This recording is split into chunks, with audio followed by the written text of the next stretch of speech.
¿Qué pasa, raza? ¿Cómo están? En esta ocasión estoy con Johan, que a raíz del video que yo hice sobre, creo que fue el de defendiendo a los sacerdotes, no sé cuál, ahorita si Sí. quieres nos platicas. Entonces es que nos pusimos de acuerdo para hacer este diálogo, específicamente para hablar de todo lo que hubo alrededor de la Pachamama en la cuestión esta de la Amazonía. Pero me gustaría primero que te presentaras, Johan, que nos dijeras un poquito más o menos quién eres y de qué te interesa el diálogo, ¿va? Listo. Saludos a todos. Mi nombre es Johan Espinosa, como lo indicaba Gibran. Bueno, yo soy de Ecuador, di catecismo, digamos, por 21 años en mi parroquia. Dejé de darlo ya cuando ya las obligaciones de la familia y a necesidad de eso siempre tuve esas ganas de querer seguir hablando de lo que Jesús nos mandó, lo que manda su iglesia. Y en base a eso yo comencé a hacer videos, inicialmente partiendo de querer enseñar a mis familiares, ¿no? Y digamos que el objetivo ahí está puesto ahí. Y listo, ¿no? En base a todo eso, a todo lo que el tema religioso tiene que ver, pues uno ve videos, ve diferentes temas relacionados a eso. Y ahí es donde me topé con uno de los videos de Gibran, del tema de quién defiende a los sacerdotes, pero más es cuando invitaba a hablar sobre un tema en específico, en el cual yo puntualicé el sínodo de la Amazonía. Y de acuerdo a lo que estábamos conversando con él, era específicamente lo de la Pachamama y los gestos o los ritos que se habían realizado en ese sínodo. Bueno, pues más que nada, primero agradecerte, Johan. Creo que una de las necesidades más grandes de nuestra iglesia es que podamos hablar con naturalidad como personas, que podamos decir, a ver, a mí me preocupa esto, esto lo veo medio raro, etcétera, etcétera, porque el diálogo es lo que en la iglesia nos ha ayudado a ir creciendo siempre, nada más que hoy en día se complica un poco por las pasiones que levanta. Pero te agradezco primero y pues por dónde empezamos.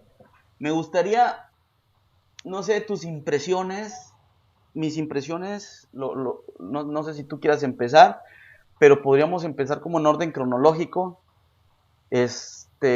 con lo de, eh, pues este ritual extraño que hubo en los jardines del Vaticano. Te planteo mi posición, no sé si ya la has visto. Eh, Mi primera posición sobre lo que hubo ahí en los jardines del Vaticano es, de entrada, que yo no conozco la cultura de la Amazonia, o de la Amazonía, del Amazonas. Eh,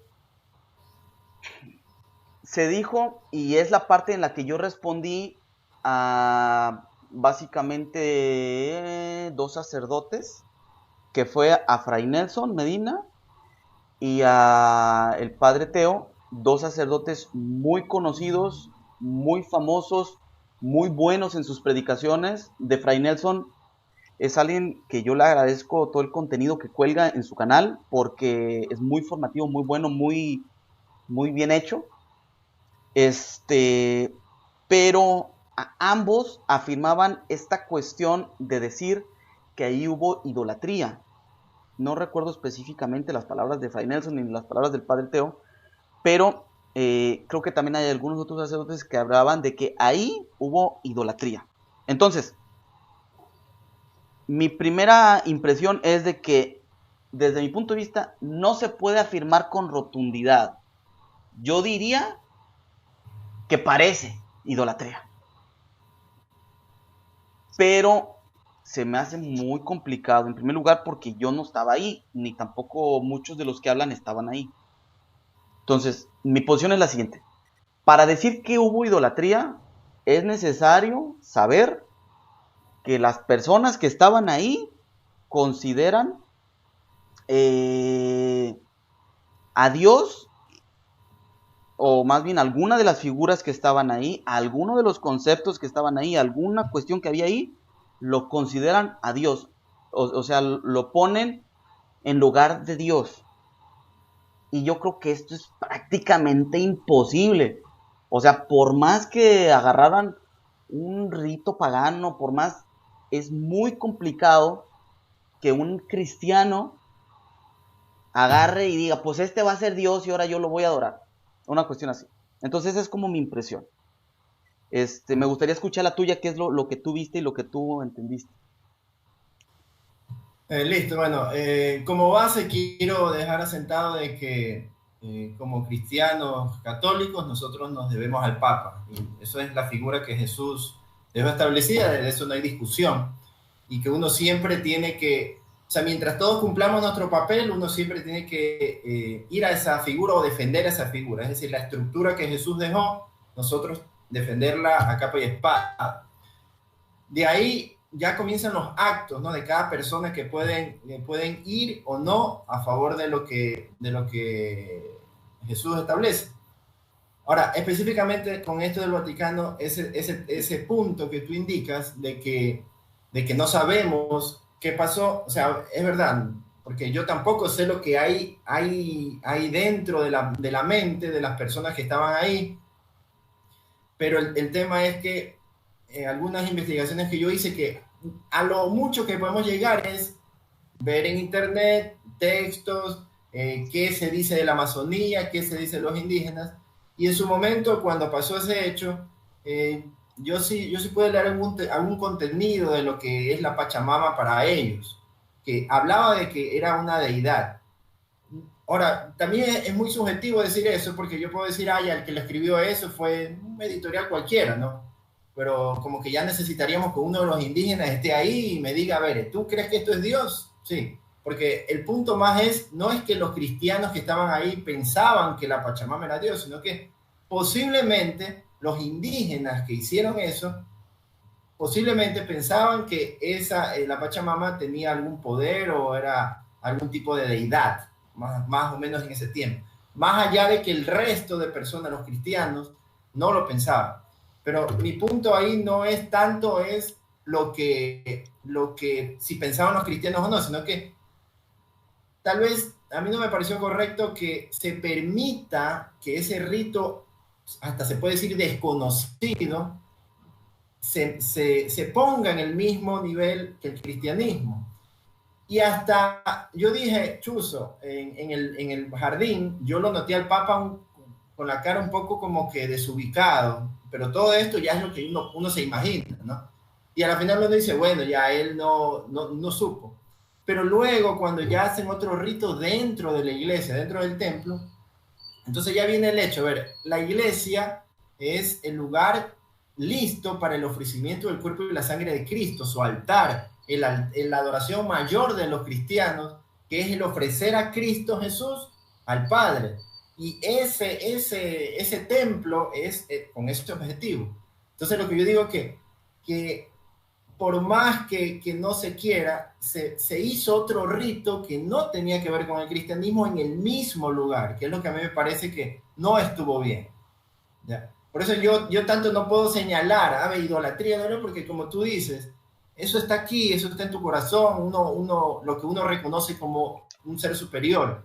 Pero el hecho de haber permitido que se mezcle o que se use un templo en la dedicación, que en el objetivo principal es el ofrecimiento del cuerpo y sangre de Cristo, la adoración a Dios, que se ponga otro rito ahí. Entonces, como tú dices, para ti, para mí, como que luchando uno puede decir, chuzo, ya, no pasa nada. Pero, como tú dijiste, hay muchas personas que no tienen ese discernimiento y con cualquier cosita ya es un escándalo. O sea, ya es un mensaje que se da.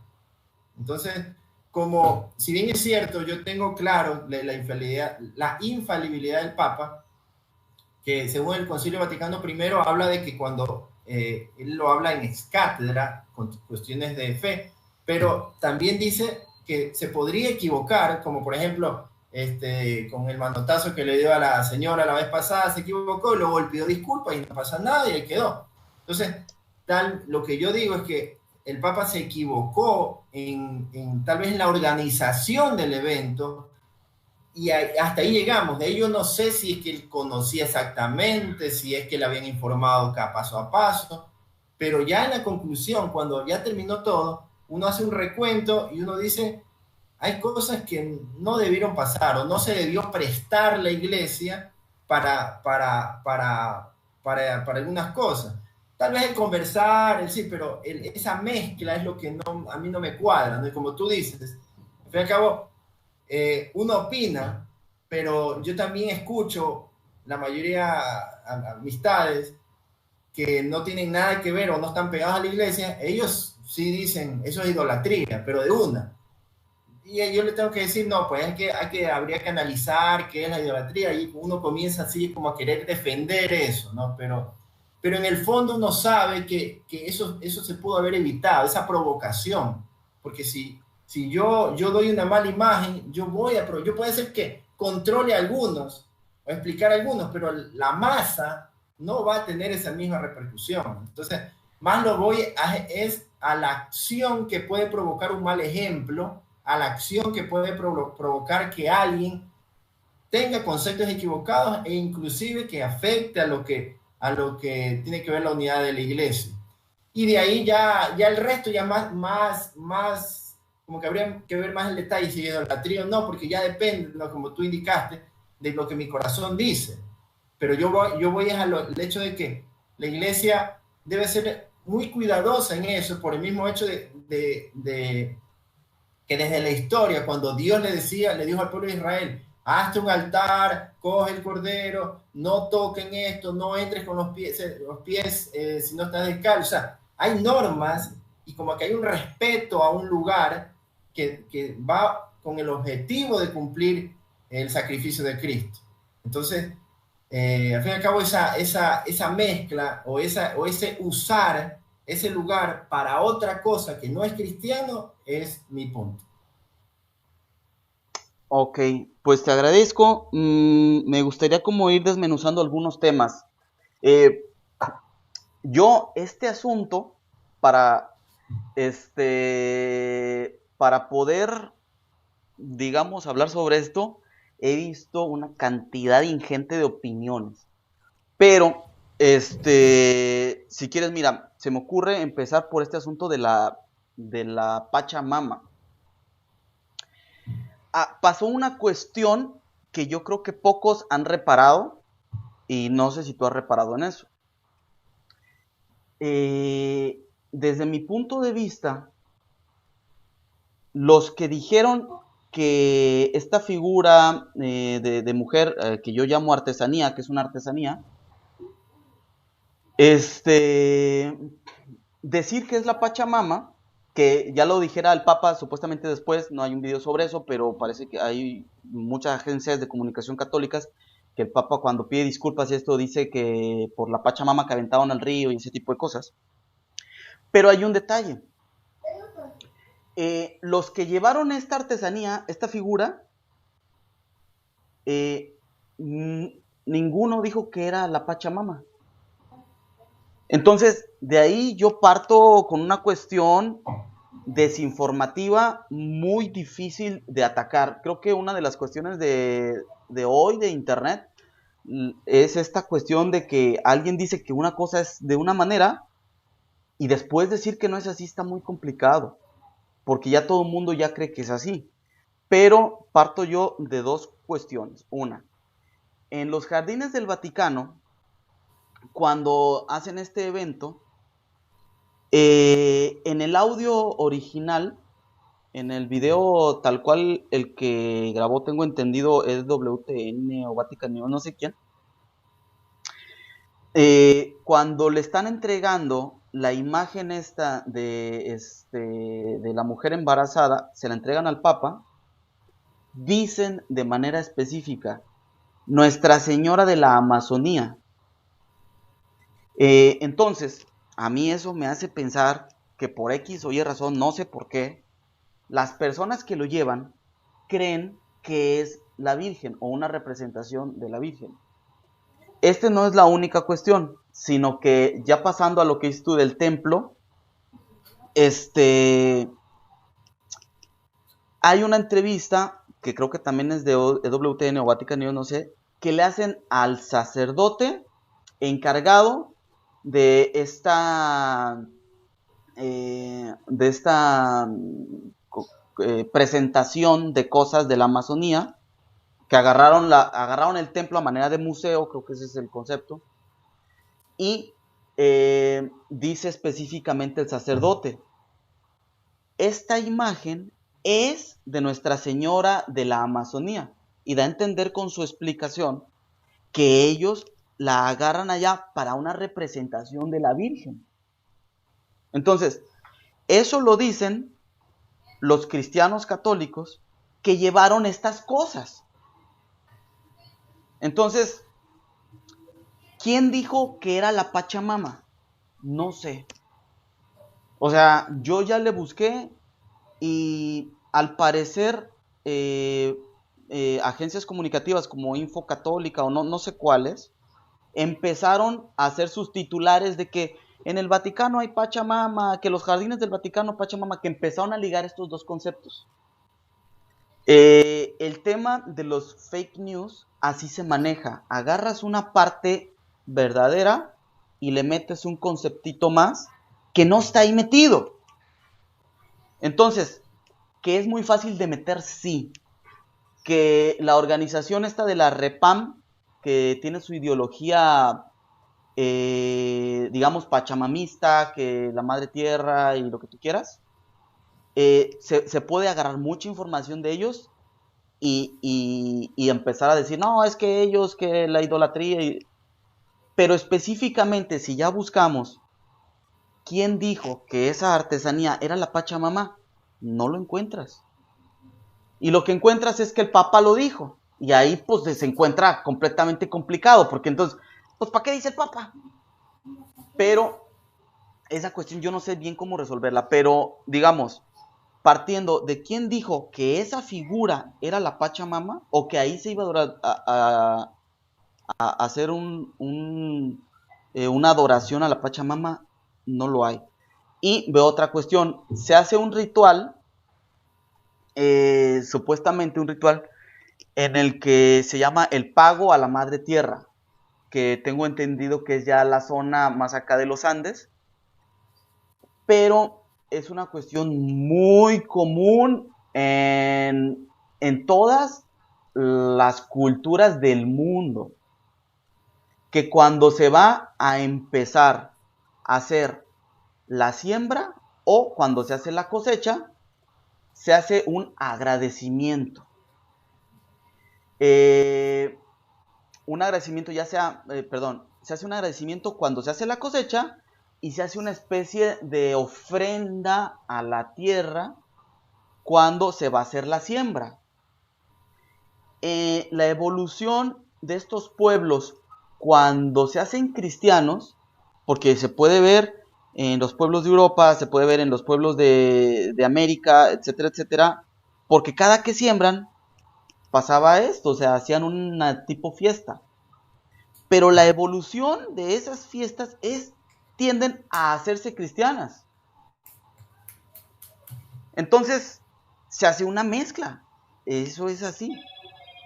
Pero no es una mezcla en el sentido de que ahora compartimos las dos deidades, sino en el sentido de que se toma la fiesta y se hace cristiana, y ahora a quien se agradece es a Dios. Entonces están esas cuestiones complicadas. La primera es la cuestión de la Pachamama. Yo no veo claro que los que son específicamente los de la REPAM, que son el conglomerado de diferentes organizaciones de la Amazonía, que ellos hayan dicho, esta imagen es de la Pachamama. Pues no hay. Haciendo un estudio más sobre la imagen en sí, es una artesanía que se vende específicamente en un pueblo de la Amazonía. O sea, si tú vas, la puedes comprar, es una artesanía como cualquier otra. Pero no es específicamente la madre tierra, no sé dónde sacaron eso. Luego está el otro tema que dices tú, lo del templo. Y creo que tiene también sus complicaciones. Actualmente los templos se usan para muchas cosas y creo que eso es algo que se tiene que revisar más y que es por ahí por donde se mete el asunto. Actualmente a nivel mundial hay templos que se usan como museos y hay templos que se usan para otras cosas. Se usan como sala de conciertos, por ejemplo. Se utiliza ah, para que toquen una música y la gente va a escuchar la música y no va a la Eucaristía. Se usan a manera de museos. En este caso, yo creo que sí es necesario examinar que no se está usando lo que viene siendo el presbiterio, lo que está arriba, tal cual, sino que se utiliza un nicho y dejan ahí un espacio para que los cristianos que vienen de la Amazonía presenten ahí sus cuestiones culturales y lo que viven allá en la Amazonía, pero no se deja el altar como tal. Entonces ahí a mí sí me parece importante marcar esa diferencia porque el altar sí lo consideramos como sagrado tal cual. Pero hay que ver que no es que estén usando el altar, están utilizando uno de los nichos, un altar de un santo que está ahí a un lado, y están utilizando pues la parte frente al presbiterio para hacer también su presentación a manera de museo, a manera de explicación, a manera de auditorio, eh, pero está complicado porque hay muchos templos que se usan así, entonces no sé hasta dónde la iglesia eh, permite esa flexibilidad de usar el templo para otras cosas que no sea para la Eucaristía. Pero de que es algo que se está dando mucho, sí es algo que se está dando mucho y yo creo que eso no está bien. Y luego pasamos al otro tema, a la cuestión que dices tú, que creo que es como la parte más importante y la que, por la que muchos sacerdotes quieren hablar este tema, que es la cuestión de, pero es que los débiles en la fe van a creer que eso sí es idolatría y que entonces está bien. Esto yo lo abordo desde otra perspectiva. Desde mi punto de vista, estas situaciones no son, digamos, de nuestra época específicamente, sino que son a lo largo de toda la historia de la iglesia. La dificultad entre los fuertes en la fe, digamos, y los débiles en la fe. A los fuertes en la fe podríamos decirles los que tienen mayor conocimiento y a los débiles los que tienen menor conocimiento de la fe. O sea, lo que quiero plantear es de que no es una cuestión de que unos tengan más fe que otros. O sea, partiendo así como... eh, porque eso creo que no nos toca a nosotros revisarlo. Y específicamente, este tipo de cosas ya sucedían en Roma desde el primer siglo. Nosotros podemos ver en la carta de Pablo a los romanos estas situaciones. Nosotros podemos ver Pablo escribe la carta a los romanos en ese contexto entre la lucha entre los cristianos judíos y los cristianos paganos, si podemos llamarles así, o sea, que los que provienen de los judíos y los que provienen de los paganos. Y Roma, al ser el centro mundial en esa época, era el conglomerado de muchísimas creencias y pues se complicaba porque ahí ciertamente, o sea, se daban mezclas, se daban dificultades y cosas así. Bueno, en el capítulo 14 de la carta a los romanos se habla específicamente de esto, de los débiles en la fe y los fuertes en la fe. Y la enseñanza que da Pablo no va en el sentido de que se prohíba a los débiles en la fe hacer X o Y, sino que va en el otro sentido, de que los fuertes en la fe no rechacen a los débiles. Entonces es un sentido diferente. Y a mí me parece que es el sentido que toma el Papa, que toma la Iglesia y que toma San Pablo. O sea, la posición que ha mantenido la Iglesia a lo largo de los años no es prohibirle al otro que todavía no alcanza a comprender, sino es tenerle paciencia, irle enseñando. Pablo dice específicamente, si no mal recuerdo, dice que nada es digamos, malo en sí mismo. Ahí tenían la situación de, si no mal recuerdo, de la comida, si era impura o si no era impura, y había unos que comían de todo y había otros que preferían no comer porque no vaya a ser que fuera a ser impuro y tal. Y Pablo llama débiles en la fe a estos que no querían comer carne porque no fuera a ser que la hayan ofrecido a los ídolos. Entonces es una situación bien, bien parecida, y que si nos metemos en las Sagradas Escrituras, en la historia, lo que se da es tenerle paciencia al otro que todavía no alcanza a comprender, que pues no hay tanto problema por X o Y razón. Entonces, y la posición no es al revés, no es llegar como lo que hicieron estos de agarrar las imágenes estas que para la Repam eran Nuestra Señora de la Amazonía y para los que estaban enojados era la Pachamama. Eso de ir a agarrar e ir a tirarlo es específicamente lo que dice Pablo. No rechazar al débil en la fe. Entonces, yo comprendo que desde mi posición unos digan, no, pero es que, ¿y qué pasaría si esto? Es que los qué pasarías están contemplados en la iglesia. Y los qué pasaría van, y Pablo lo especifica ahí. Lo que pasa es de que si tú eres y le empiezas a decir al otro y lo empiezas a rechazar, lo empiezas a juzgar, lo que puede pasar es que el otro pues simplemente ya no quiera estar ahí. El fuerte en la fe se va a mantener porque está fuerte, pero el débil, ese débil que necesita enseñanza, tú a la hora de empezar a juzgar su persona, a decir, es que usted es un idólatra, es que usted es un esto, es que usted es un otro, lo que tú estás haciendo es siendo piedra de tropiezo para esa persona. Y así es como el concepto que tengo yo. Entonces, no sé si hasta aquí vamos más o menos claros o si tú crees que tengas una diferencia en tu pensar. Bueno, en la última parte es como que yo separo un poco, ¿no? Lo que hace, las acciones que pasaron y las consecuencias. Entonces, entiendo que ahorita tú estás hablando de las consecuencias, en donde esas consecuencias se ven o le caen, o el mensaje que se recibe de la causa inicial, la recibe el fuerte y el débil, y digamos que estamos de acuerdo en la relación de ese fuerte con ese débil, cómo se debe comportar.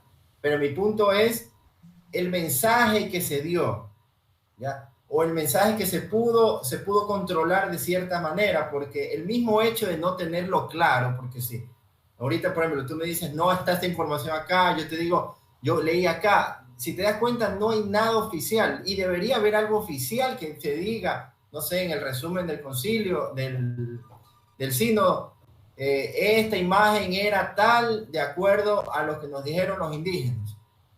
Bueno, en mi caso, yo me acuerdo que leí una rueda de prensa, de lo que recuerdo, que uno de los sacerdotes indicó ahí que no era la Virgen María, yo me acuerdo claro, ¿no? Entonces, partiendo de eso, o sea, no es la Virgen María, no es nada de la cristiandad.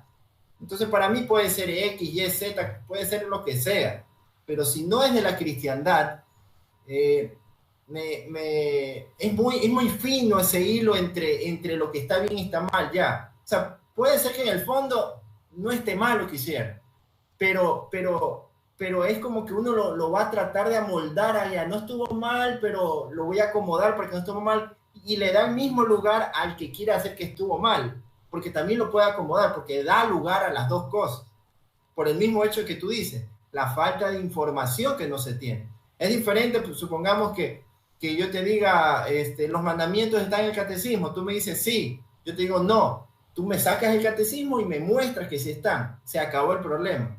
Pero acá no, acá en esta situación que pasó, si te das cuenta, no hay algo oficial que nos diga, a ver, pasó esto, esa imagen es esto, y es por esto y por esto. Todo lo tenemos o sea, queremos o dañarlo para atacar a la iglesia o acomodarlo para defenderla. O sea, estamos en esa posición, y obviamente los que queremos la estructura y queremos el proyecto que Jesús dejó, queremos defender la estructura de la iglesia, pero al mismo tiempo señalar ciertas acciones como todos nos podemos equivocar, podrían ocasionar. Ahora, claro, está algunas personas que por esa acción ya quieren dañar todita la iglesia, que ya el Papa no sirve, que hay que el anticristo y muchas cosas que no vienen al caso. Pero sí hay situaciones donde uno dice, ¿sabes que eso estuvo mal? Puntualizarlo simplemente, eso estuvo mal, me parece que da lugar a que muchas personas se alejen, y ahí entra lo que tú dices, ¿no? el fuerte en la fe, cubrirlo, ayudarlo, pero si se dan cuenta de dónde nació, de dónde viene eso. Entonces muchas veces no se está controlando esa situación, ese gesto, porque yo puedo decirle a mi hijo, me voy a un templo protestante, no pasa nada, el mismo Dios, y le explico, y le digo, Dios es amor, te enseño la Biblia, mira, no pasa si voy allá, no pasa nada si voy allá, y lo trato de acomodar, mientras otro puede decir, no, Cristo dejó su iglesia y yo no voy allá. Y si te das cuenta cómo hay esos puntos de vista, pero si la iglesia pone un tajante, es decir, no ir a los templos protestantes, yo ya no voy, yo ya sé a qué referirme. Entonces, en estas acciones del sínodo, yo considero que no hay un punto a cual referirme, no hay un veredicto, decir, ya se hizo esto. Ese fue el punto de vista con que se dijo. Porque muchas veces el Papa dice algo y por ahí ya comienzan a decir, no, es que Dios quiso decir eso, y hacemos bastantes argumentos en base a eso. Y el que quiere destruir, pues agarrará ese argumento para destruir, el que quiere defender, agarrar ese mismo argumento para defender. Y siempre va a quedar eso en el tema de la interpretación del que lo recibe. Entonces, digamos, mi punto aquí es que indiferentemente que sea Pachamama, sea lo que sea, lo que sí estoy seguro que yo lo vi en una entrevista es que dijeron, no es la Virgen María. Ya, entonces con eso está diciendo, no es cristiano. Entonces esa partecita es la que uno dice, chuzo, o sea, como que si no es cristiano, ¿para qué lo mezclas con en el mismo templo? A pesar de que yo leí en el Código del Derecho Canónico lo que tú mencionaste, ¿no? De que el templo puede ser usado de acuerdo a lo que el sacerdote indique. Y es verdad lo que tú dices que, y ahí ya viene uno y dice, pero debería ser usado para otras cosas que no sea para demostrar nuestra fe, que eso ya sería otro tema. Pero el punto es que si lo que usaron no es cristiano, a veces por querer ser, por decir, buena gente con los otros grupos, vamos y ya ponlo en el templo católico, no hay problema. Entonces a veces no sé si nos falta un poquito más de ese celo religioso, de poder cuidar la cristiandad como es debido, ¿no?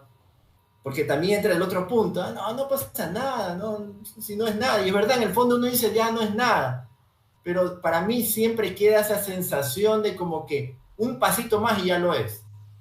¿Ya? Es como que estamos en el borde, ¿ya? Un pasito más y ya te vas al abismo. Entonces como que estamos jugando a ese borde. Entonces por lo menos esa tentación o ese peligro es lo que ahorita ya fue eso. ¿Ya? Y esperamos que ya fue nomás eso. Y quién sabe si después ya, como ya aceptamos eso, vamos a lo siguiente. Ya aceptamos eso y vamos a lo siguiente. Y es poco a poco, ¿no? Eso es lo que no sabemos. Pero por lo menos en mi caso y en muchas personas, sí, como que nos ha tocado determinar o dar nuestra opinión para poder concluir de que no se debió. Ya, obviamente no podemos decir estuvo mal y punto. Pero yo sí, si yo pudiera cambiar la historia, yo dijera, quitaría eso, yo lo hubiera hecho afuera, lo hubiera visto nomás cómo lo hacen y ya no participar, tal vez. Ya. O sea, digo, eso ya es parte de lo que en el criterio de uno se forma. Sí, mira,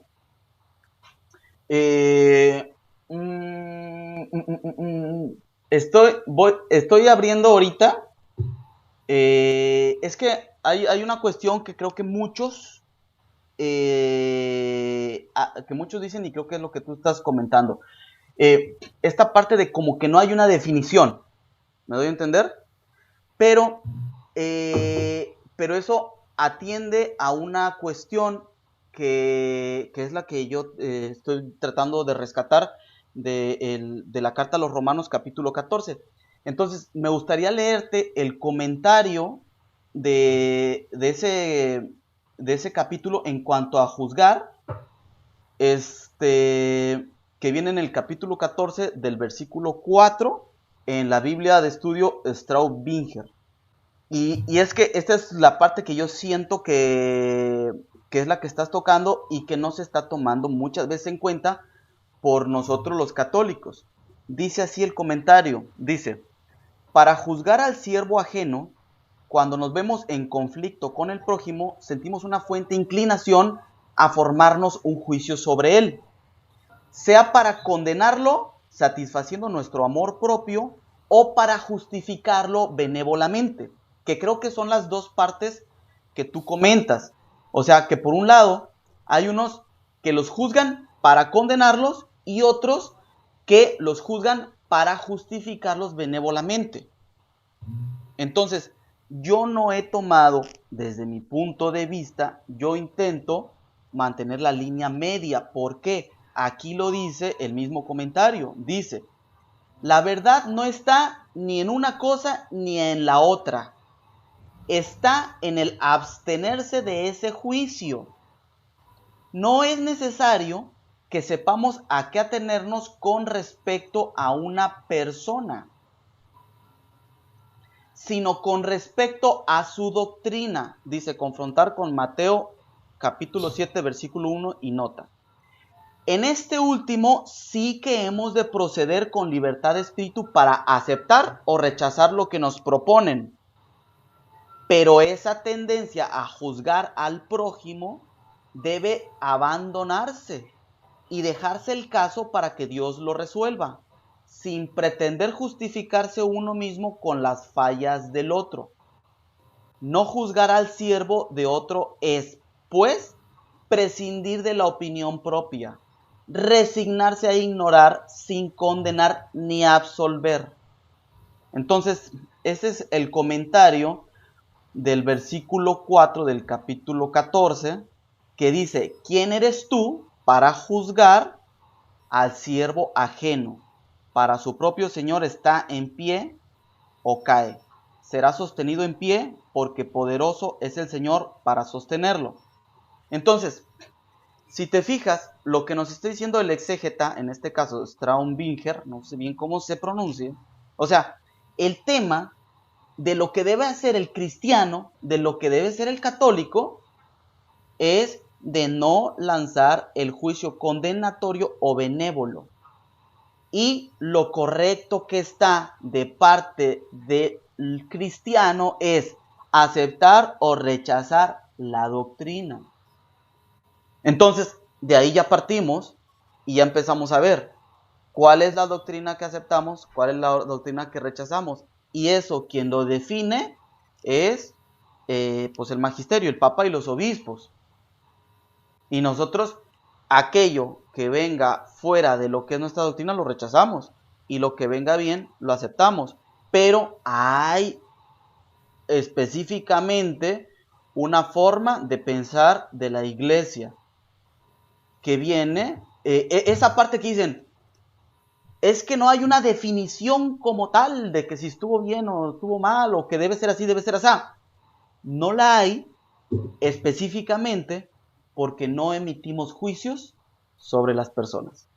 Lo que emite la iglesia son doctrinas.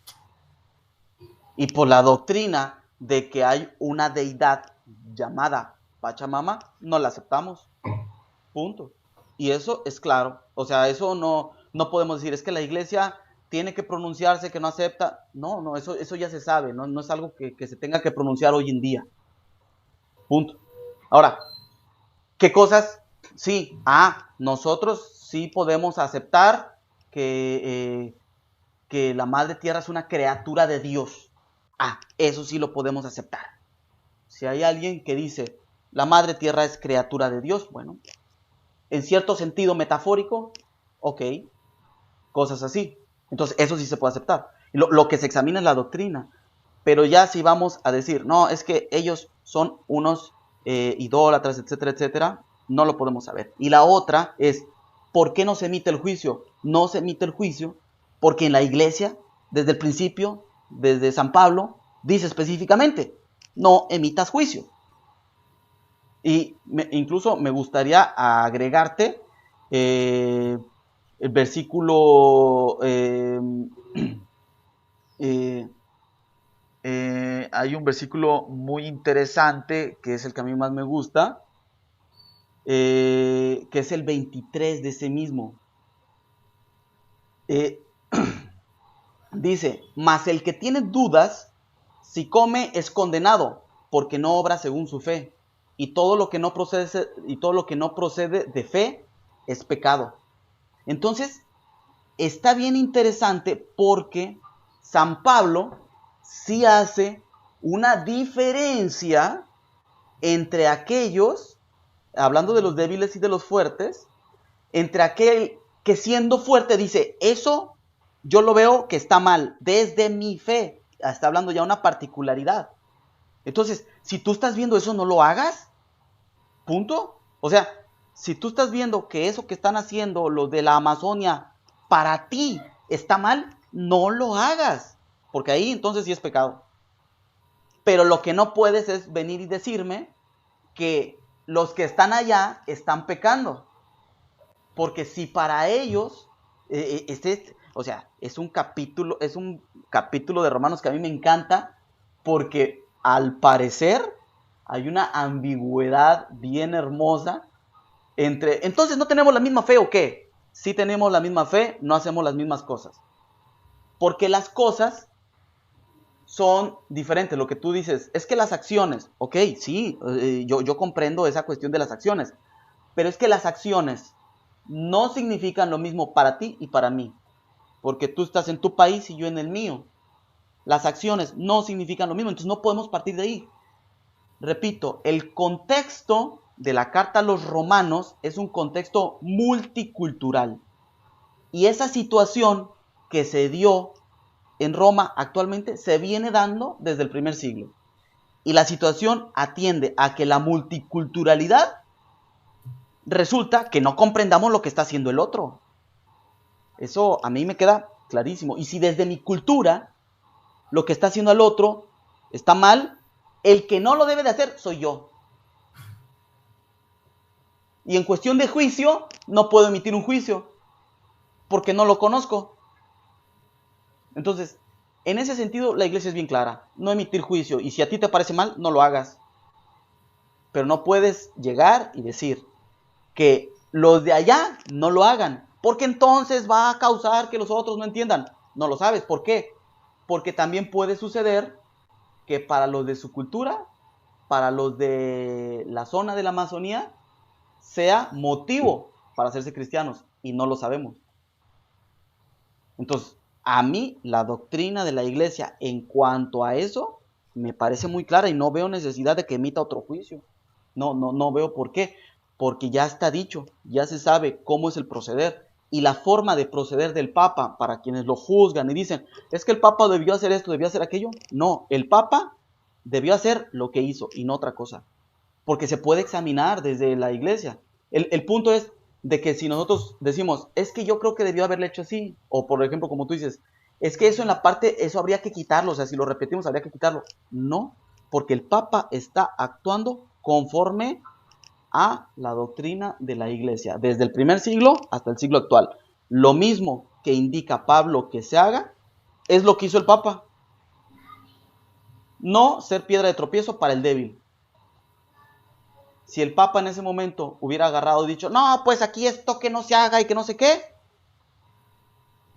ahí sí estaría actuando de forma diferente. Pero eso no ha sucedido en la Iglesia Católica, o sea, pues es mi opinión, pero al final de cuentas, y también he visto yo otras opiniones que dicen, no, pero es que San Fulanito lo que agarró fue destruir los ídolos. El contexto era completamente diferente. No era un contexto multicultural, es un contexto que se está enseñando específicamente a un pueblo, que ya se tiene amor por ellos, que ya hay una autoridad, que se ha otorgado una autoridad moral, etcétera, etcétera, etcétera. Los contextos son diferentes. Entonces, se quiere aplicar unos contextos de, de evangelización muy específicos para que el Papa le haga específicamente como se hizo ahí.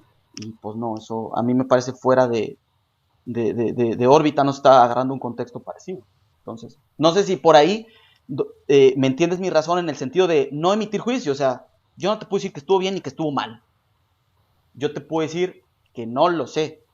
Y que al final el que va a dar razones de ese tipo de cuestiones es cada que lo haga. Si lo hace sabiendo que está mal, está mal. Y si lo hace creyendo que es para Dios, está bien. Y ahí se parte y no veo otra forma de definirlo. Claro, ahí no sé, quería preguntarte si para ti el Papa no se equivoca, o sea, en lo que hablé al inicio. O sea, quería que me despeje esa duda. ¿Para ti el Papa no se equivoca? Buena pregunta. No, para mí el Papa no se equivoca. Me gustaría matizarlo en cuestión de lo que enseña en cuestión de fe y moral. Claro, entonces digamos que estamos, digamos en ese aspecto todos debemos estar alineados de que el Papa en cuanto a doctrina, fe y moral no se equivoca. Y, pero sí se equivoca. ¿Cuándo se equivoca el Papa? Un ejemplo. Mm, ¿Cuándo tú crees que se puede equivocar el Papa y tú puedes decir, ve, el Papa se equivocó? pues cuando habla de otras cosas que no tengan que ver con fe y con moral. O sea, cuando, no sé, se puede equivocar de ponerle sal en vez de azúcar al café. Una cuestión así.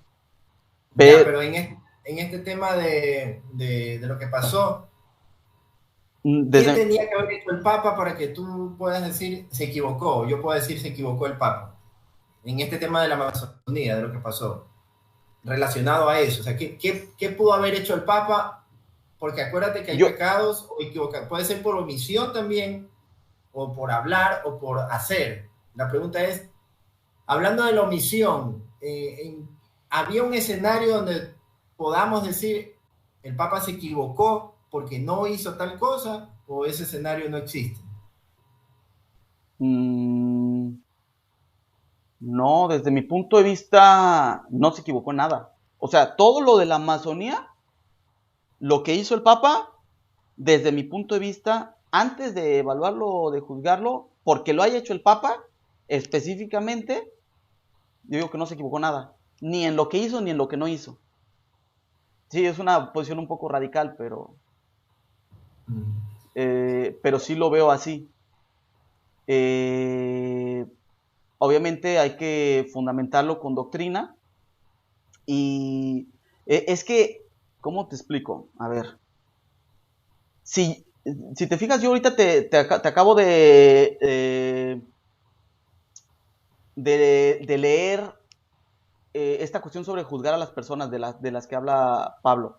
Entonces, si yo me pusiera a decir, el Papa se equivocó aquí, el Papa se equivocó allá, yo ya estoy juzgando al Papa.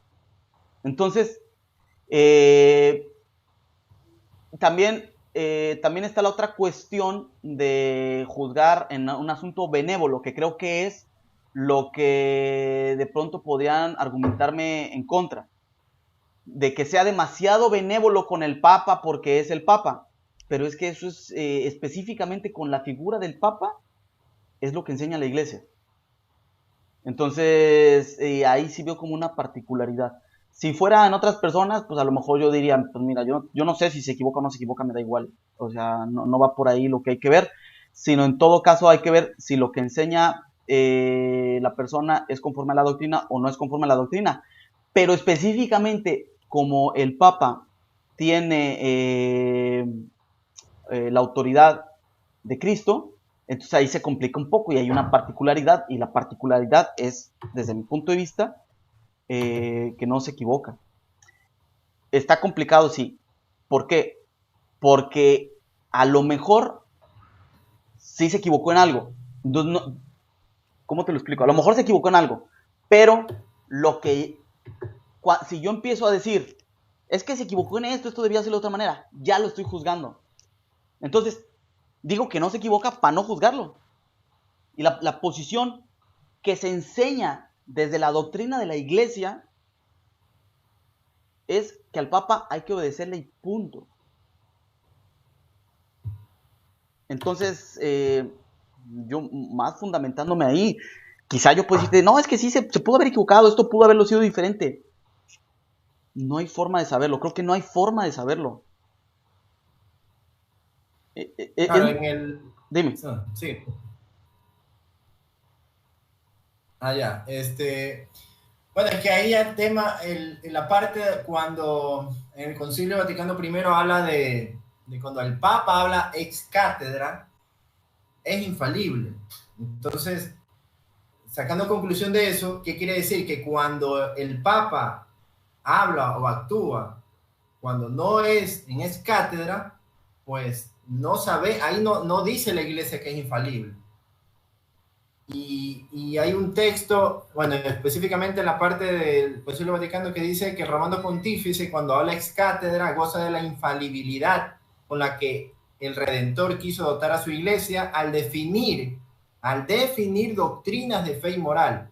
Consecuentemente, tales definiciones del Romano Pontífice son inmutables por su propia naturaleza y no por el consentimiento propio de la iglesia.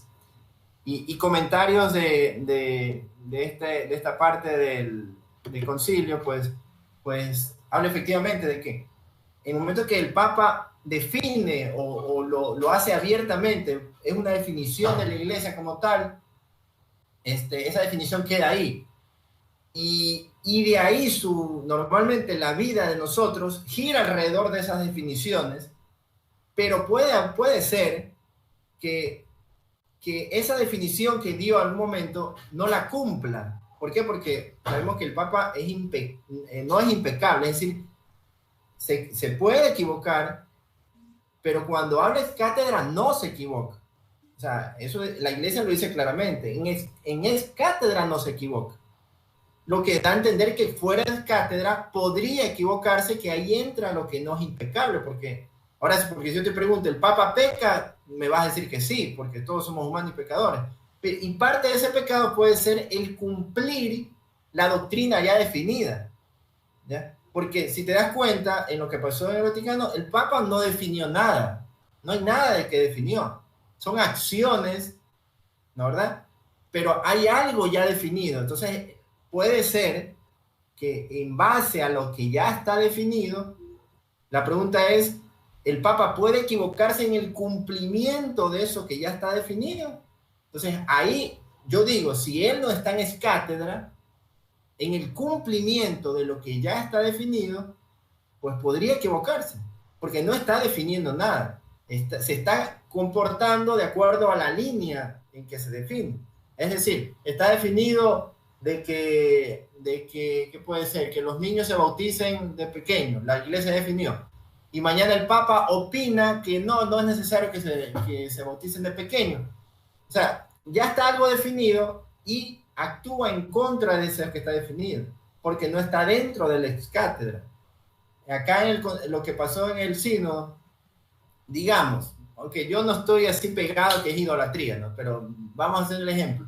Está definido que la iglesia adora solo a Dios, el catecismo está definido, pero si el Papa hace acciones que dan a entender que no está adorando a Dios, pues yo podría decir se está equivocando. ¿O qué pasa si el Papa sí cree que eso es Dios? Que no, eso ya es un disparate, ¿no? Pero lo que quiero darte a entender es que el Papa no se equivoca. Yo puedo estar 100% seguro que el Papa no se equivoca, solamente, como dice el concilio, cuando él habla abiertamente en ex cátedra. Fuera de eso, yo no puedo asegurar que el Papa no se equivoca. O sea, si el Papa opina algo, yo no puedo asegurar que lo que él está diciendo no se va a equivocar, sino que lo que yo veo es que debe estar de acuerdo a la doctrina, porque el Papa, los obispos, los sacerdotes, lo que hacen es reforzar lo que ya está definido. Lo que ya está definido, ellos refuerzan lo que está ahí. Pero si alguien opina, como tú sabes, tú mismo te has dado cuenta, hay sacerdotes que opinan diferente a la doctrina, uno que dice, yo creo que se equivocó. ¿Ya? O sea, si un sacerdote opina algo diferente a lo que la iglesia ha establecido, yo creo que se equivocó. Y asimismo, si el Papa opina o actúa algo que está diferente a la doctrina, pues también hay que decirlo, el Papa se equivocó, porque no está hablando en escátedra, ¿ya? A no ser que haya una situación diferente que diga, no, en escátedra no se equivoca, y aparte tampoco no se equivoca nunca. Eso no se lo establece así. Entonces, el tema ahí es que sí hay, para mí, sí hay una posibilidad que el Papa se puede equivocar estando en escátedra, como un obispo cuando opina, si no está pegado a la doctrina, no es lo correcto, como un sacerdote cuando opina, si no está pegado a la doctrina, no es lo correcto.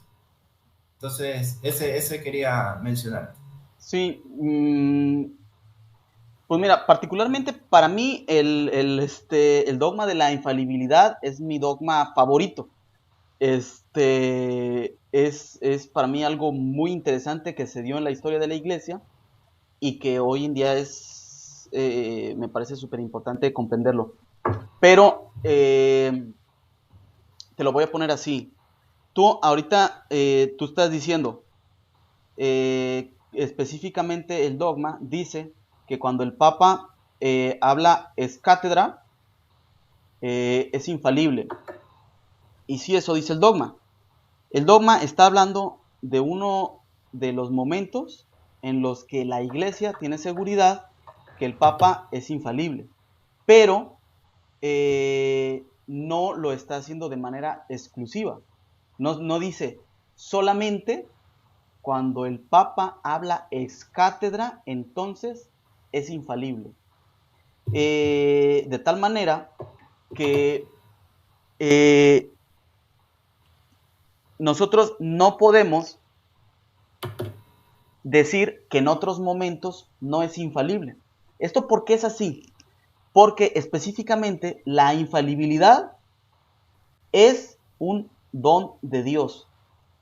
Es algo que Dios le da al Papa para guiar a su iglesia y específicamente para hacer la función del Papa.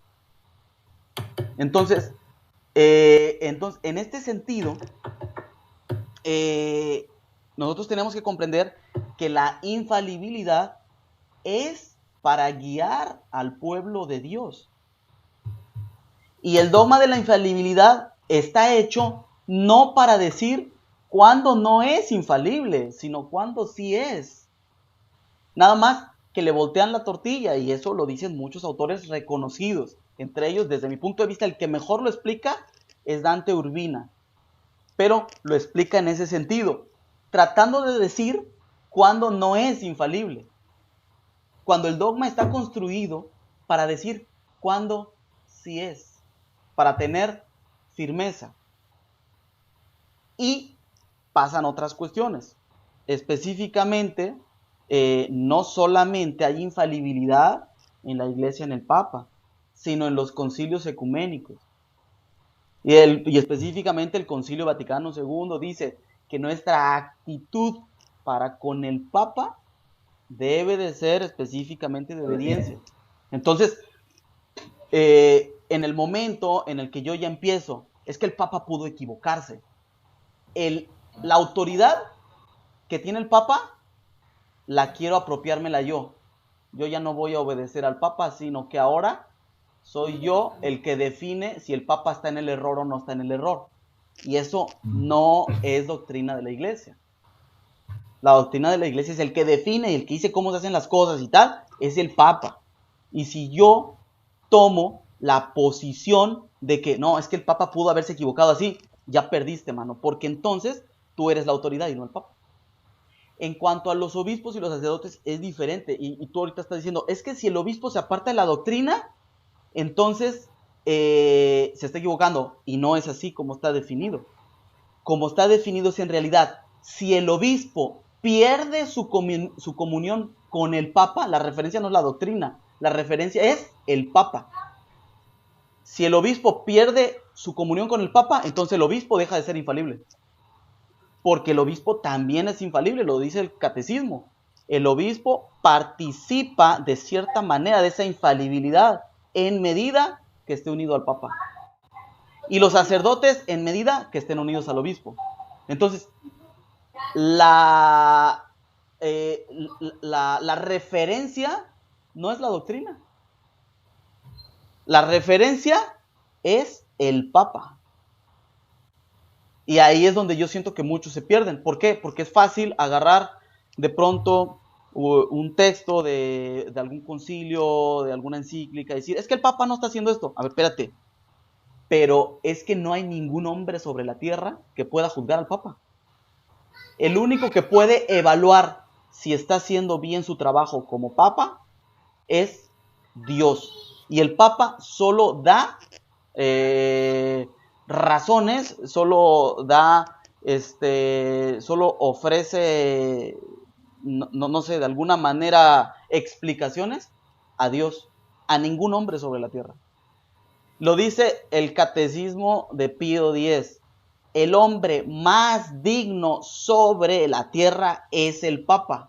Es el que merece el mayor respeto. Entonces, la doctrina de la Iglesia está inundada de cuál debe de ser nuestra actitud frente al Papa. Y en ningún momento dice, si el Papa se equivoca, entonces usted no lo haga. No hay, porque no hay forma de que yo como laico pueda evaluar al Papa. Yo no puedo decir, el Papa se está equivocando en esto, en la cuestión de doctrina. No hay forma, ni con todos los documentos de la Iglesia, ni con las Sagradas Escrituras. No hay forma de que yo evalúe al Papa. Y ahí, entonces, ahí es donde parte que si a mí me preguntan, ¿es que el Papa se equivoca? No se equivoca. ¿Por qué digo que no se equivoca? Porque estoy totalmente sujeto a lo que diga. Y específicamente incluso el problema, fíjate, el tema de la infalibilidad es un tema larguísimo. A mí me gustaría, si quieres, para ya ir cortando, porque ya vamos en una hora, el principal tema, para dejarlo así como como tentempié para otra ocasión, a mí me gustaría incluso hablarlo en un video solo, es que aquellos que dicen, es que el Papa es solamente infalible cuando habla es cátedra. Ok, entonces vamos a ver qué cosas se han hablado es cátedra a lo largo de la historia y qué es lo que queda de la Iglesia. Y casi todo hay que borrarlo. ¿Por qué? ¿Cuándo se ha definido que esto? ¿Cuándo se ha definido que el otro? Muchas cosas no se han definido tal cual y sin embargo las enseñan los papas, las han enseñado. Entonces, si agarramos esa posición de que se puede equivocar, no va a quedar nada. O sea, es la posición, desde mi punto de vista, es la posición de Lutero. El Papa se puede equivocar. Entonces, a quien hay que obedecer es a las Sagradas Escrituras. Y aparto, es lo mismo. El Papa se puede equivocar. Entonces, lo que hay que obedecer es X o Y concilio o X o Y documento de la Iglesia y tal. Pero eso no lo enseña la Iglesia. La Iglesia no dice que nosotros estamos sujetos a un documento, a ningún documento. Nosotros estamos sujetos a una persona, quien es el Papa.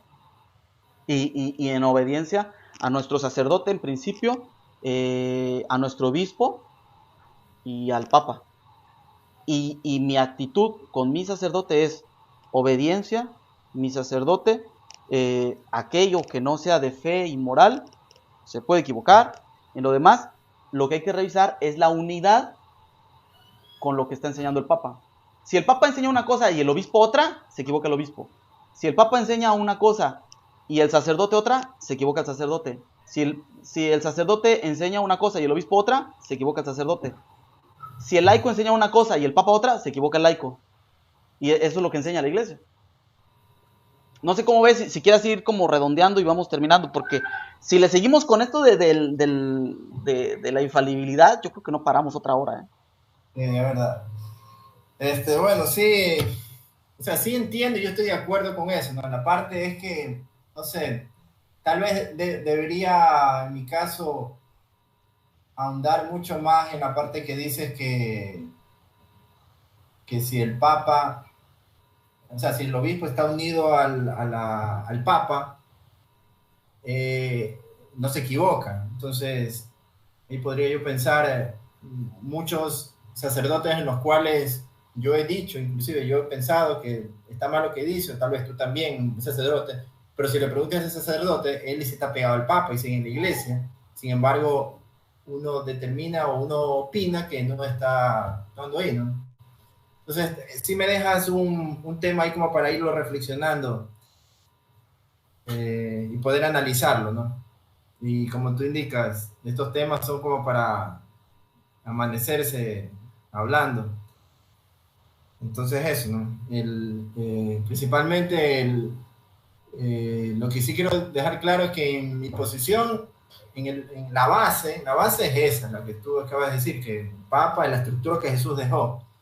Pero muchas veces como humano, uno como que no quieres hablar y opinas y me toca a veces indicar lo que no estoy de acuerdo, a pesar de que yo no, supongamos, cuando yo daba catecismo, había cosas que no estaba de acuerdo, pero yo no lo daba en el catecismo, porque eso era como que muy fuerte, yo me lo guardaba.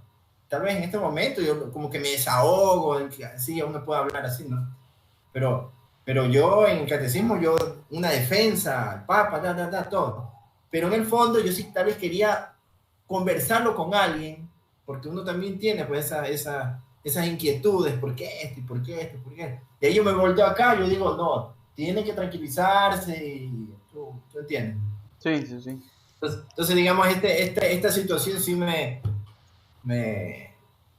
ayuda, ¿no? Como para poder ampliar, ¿no? Ampliar un poco más el tema, seguir ahondando y no es tanto como que haya, yo quiero que tú pienses como yo pienso, ni viceversa, pero se va desmenuzando, se va sacando pedacitos. Y si tal vez yo antes tenía un criterio, ahorita voy a anexar uno que lo voy a investigar más, eso que me indicaste de que efectivamente uno debe apegarse a lo que el Papa dice y no a la doctrina. Me quedo con esa parte de leer mucho más la documentación para poder tener un sustento en lo que has mencionado. Está bueno, pues, ¿te parece si vamos terminando? Sí, sí. Pues entonces terminamos aquí. Nada más agradecer a Johan el tiempo que se ha permitido que hiciéramos este diálogo. Ofrecer a cualquiera que yo siempre estoy abierto al diálogo. Creo que la iglesia necesita diálogo precisamente para tomar lo bueno que dice Johan, lo bueno que digo yo, poderlo irlo meditando. Yo también me quedo con algunas cuestiones que tengo que examinar mejor de lo que ha ido comentando Johan. Y al final invitarlos pues a entrar a Ciudad Testudo, que estos temas en video pues no se pueden abordar mostrando los documentos y tal y cosas así, pero si entran a Ciudad Testudo, pues entonces ahí podemos compartir documentos, a ver, no leemos esto, llegamos a una conclusión, buscamos más, somos bastantes, entonces siempre se puede crecer. ¿Algo más que quieras agregar? Un saludo, Johan, para terminar. Bueno, saludos a todos los de tu canal. Los de mi canal son solo mis familiares, así que yo los saludo acá siempre. Respuestas católicas cristianas. Y bueno, simplemente deseando de que todo esto sea siempre para fruto, no como tema de discusión, pelear, sino que sea fruto y uno se quede con eso. A ver, de mi lado, como te digo, lo que hemos hablado me va a motivar a leer más, investigar más y tener muchos más argumentos para yo poder sustentar el criterio de acuerdo a lo que la iglesia va diciendo, ¿no? Y eso, ¿no? Muchas gracias por la oportunidad, Gibran. El verte a ti, que me estás hablando, parece como que estuvieras con un actor de cine, porque te he visto algunas veces. Y listo, ¿no? Vale, Te agradezco mucho, Gibran. Bendiciones y a todos los que nos ven. vale, pues entonces estamos en contacto, amigos. Bye.